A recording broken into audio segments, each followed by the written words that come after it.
Satan, from the very beginning, when he was an angel and the highest rank in the angelic order, what did he want to do in heaven? He wanted to establish his own government, his own system in heaven. God said, there is only one government in heaven, and that is the living God, the creator of everything that is visible and invisible.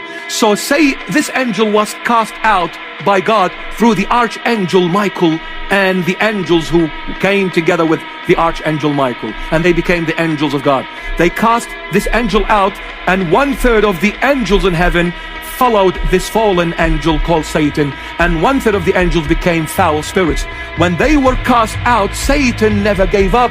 He said, I failed to establish my mountain in heaven. I will establish it on earth, and I'll make sure none of God's children will make it to heaven. I'll make sure all of them worship me and then end up in hell with me at the end. This is the way I'm gonna get back at God. I'm gonna hurt him through his children.